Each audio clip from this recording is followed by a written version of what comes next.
Bien, à présent l'exercice 7. À l'aide du cercle trigonométrique, tracez le tableau de variation de cosinus sur moins 7pi, moins 5pi. Alors allons-y. Comment va-t-on faire ça?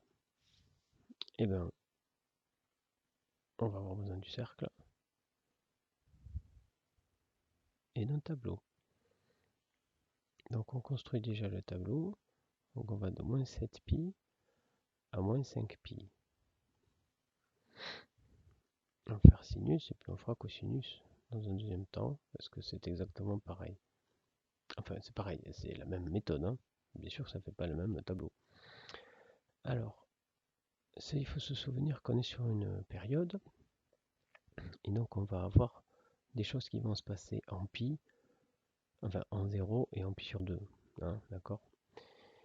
Donc, moins 7pi, entre moins 7pi et moins 5pi, on a moins 6pi, donc là il va se passer des choses en pi, des multiples de pi, et puis il va y avoir ce qui entre, qui va être des pi sur 2. Alors il y en a combien des pi sur 2 là? Ben, ici c'est moins 12 pi sur 2, ici c'est moins 14 pi sur 2, donc là ce sera moins 13 pi sur 2, et là ce sera, on est entre 12 et 10, donc ce sera moins 11 pi sur 2.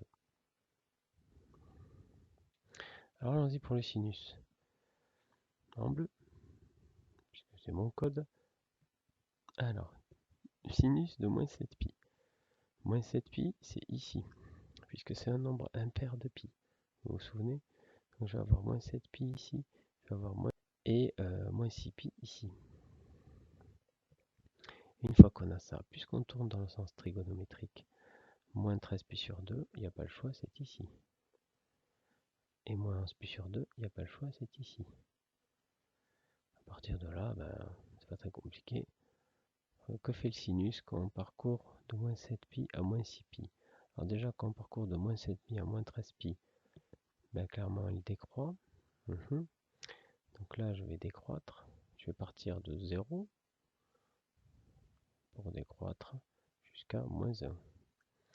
Ensuite, en allant de moins 13pi sur 2 à moins 11pi sur 2, je croît jusqu'à 1 en passant par 0 en moins 6pi. Et ensuite, je décroît jusqu'à 0 en moins 5pi. Ça, c'est le sinus. Maintenant, le cosinus.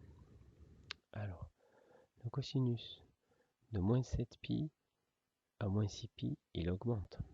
Il part de moins 1 pour arriver à 1. Il part de moins 1 pour arriver à 1. Strictement croissant. Et en moins 13pi, il vaut 0. Ensuite, entre moins 6pi et moins 5pi, regardez, moins 6pi, moins 5pi, je vais par là. Le cosinus redécroît de moins 1 à 1. De 1 à moins 1, pardon. Vous aviez compris. Et en moins 11pi sur 2, il vaut 0. Voilà, c'est tout ce qu'on vous demande dans l'exercice 7.